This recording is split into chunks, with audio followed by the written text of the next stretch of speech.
Today I want to get a little bit psychological. Yeah. Obviously, psychology, well, what is psychology? Psychology is the study of the human mind. I don't know if that's a direct definition. It is a scientific study of the human mind. And who made the human mind? God made the human mind. This is not a class, but I'm sounding like this isn't a class. If you learn something, that's up to you. I do find psychology interesting because we are made in the image of God, and it's the study of our minds as humans. God isn't, he's obviously not on our level of creation. So, I don't know, it's just something that's interesting to think about, just how similar are our minds, I guess, to God, because we're in his image, but like I said, we're not the same. I don't know, sometimes I think of it as we are kind of a scaled down version of maybe of what God is, but I don't know that necessarily either. And people argue, what are we? As in our souls, like, you know, what makes us us? What makes us humans? If souls make us humans, are our souls our personalities? Are our minds our personalities? What is it that makes us who we are? Because psychology kind of, it gets into that your mind makes you who you are. But I also know people who argue that psychology is kind of exclusively atheist. I don't know how to say that. A lot of psychologists don't go off the basis that God exists.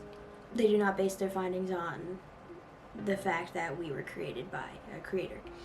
I think there are some, I don't know of any Christian psychologists. I know of Christian philosophers. There's probably a really famous Christian psychologist. Nope, never heard of any of these people.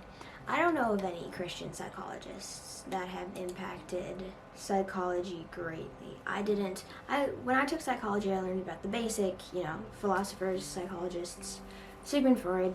I don't necessarily agree that psychology is anti-Christian, because we've still learned things about the human mind that apply to us as just creatures in general, creatures of habit, just humans, living things that have drives. And I feel like I learned a lot in psychology, but I also do agree tremendously that psychology can go way further if we go at it from the perspective of there is a God. Because in psychology, it seemed that they didn't tell you that something was objectively true. They would say, like, so-and-so discovered this, so-and-so decided that or that.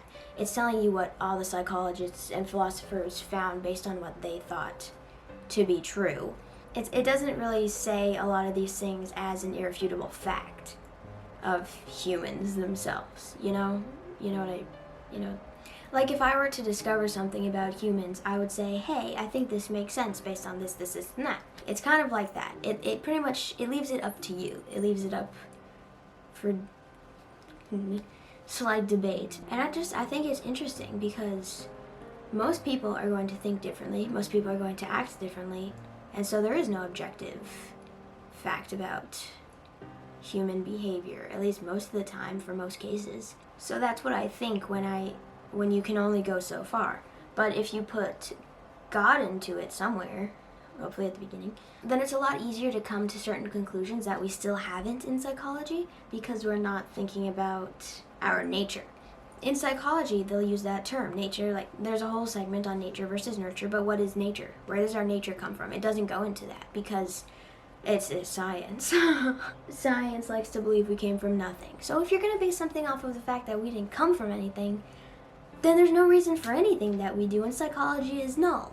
Because there's no reason. There's just us as humans and what we invented, and we made it up. We made it all up.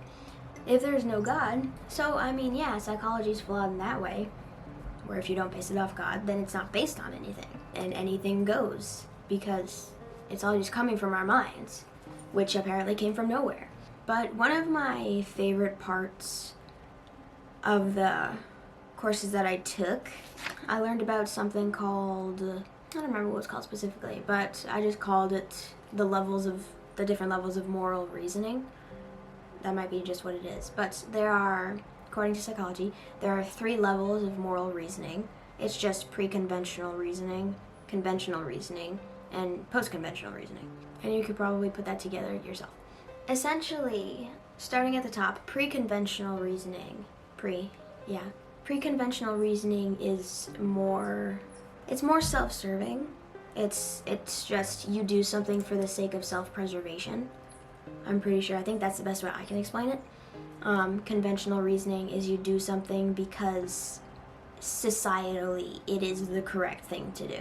So I would argue that conventional reasoning now would be like going along with the stupid, offensive, like not offending people today because it was widespread. It is the correct thing to not offend somebody, and it's just dumb, and you're not really thinking for yourself in that case. So that's like more you're going along with the flow of what society deems to be good at the time. And post-conventional reasoning is a step beyond that, where you do something good because you know it to be good. Factually, it is good. So pre-conventional, you do things for your own sake. Conventional, you do good because societally it is good. And post-conventional, it is good. Therefore, you do it because you yourself, you have good morals. I was told to write something on this, and I remember writing that if I was ever to add anything to psychology as a Christian, it would be either altering the post-conventional reasoning level or adding a 4th level that goes beyond post-conventional, because it's post-conventional, it offers the idea that there is objectively good and like a good moral perspective to have. That's why we need to add to that, because what's the reason that we believe things are good? Where does that come from? Let me know if I'm going too fast. If you ask a lot of people where their moral standards come from, it's just, they're not gonna have an answer. It's just society. It's what society deems to be good, which would be conventional reasoning. Post-conventional, this is why when I learned about it, it was weird to me because conventional and post-conventional seem too similar. Unless you base post-conventional off of the fact that there's a God. I believe that the majority of people who, let's say, aren't Christians would agree that they do good things because society deems it to be good. Conventional reasoning. I believe that a majority of people would default to conventional. But they would claim that it's post-conventional because they say overall it is the right thing to do. If you go through psychology, you will figure out that post-conventional reasoning isn't really a thing. It doesn't exist. As long as God doesn't exist, post-conventional reasoning does not exist. Because let's pretend. I know it's hard. Let's pretend for a second that there is not a God. There is no objectively good thing. Nothing is objectively good. No one created good. Good things are only good because we created the standard, deemed by society. Society deems something good. That is conventional reasoning. Ooh. Now it's interesting. In psychology, the pre-conventional, conventional, post-conventional, that is talked about in terms of child development. Right after I learned about child development, I learned about this. Psychology will claim, which this is pretty much true, and this makes sense, that children are different before they mature. Children will express the pre-conventional level of reasoning because children, they just do what they want. They want what they want, and that's what drives them. And that's just their reasoning. It's me. It's all about me, because they don't understand beyond that. And then as they grow up, they'll go to conventional reasoning, which is basically just doing what you're told. And then at some point in adulthood, young adulthood, they'll reach post-conventional reasoning. I think I wrote that too in my essay thing. I don't think a lot of people reach post-conventional reasoning. People still barely do what they're told. If you're told to be good and treat others good, a lot of people do not grow past needing to be told to do that. They just grow past the authority figures and decide for themselves that they don't want to do good things. But I think it's hilarious that they use these moral levels for children, child development, because like I said, you can apply lots of groups of people to these different levels because a lot of people are self-serving. That's just how they are. You base your morals off of the thing that created you. That is your nature. You're going, because people going to their nature, that's automatically going to evil. Because by nature, we are evil. Yeah, psychology talks about nature versus nurture. Our nature is inherently evil. Conventional reasoning can only have a bad root because it's something that we're creating as a society. Post-conventional reasoning would have to be God's standard of good that we live up to and that we choose to live up to. Post-conventional is a choice that you base off of what you believe.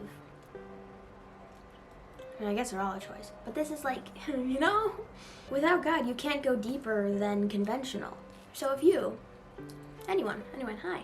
If you're experiencing what you believe to be a post-conventional level of moral reasoning, where there's something deeper inside of you that drives you to do good, that makes you believe good is good and bad is bad, no matter what anybody else says, then that's coming from God. There's nothing else. It's just God. Have a nice day.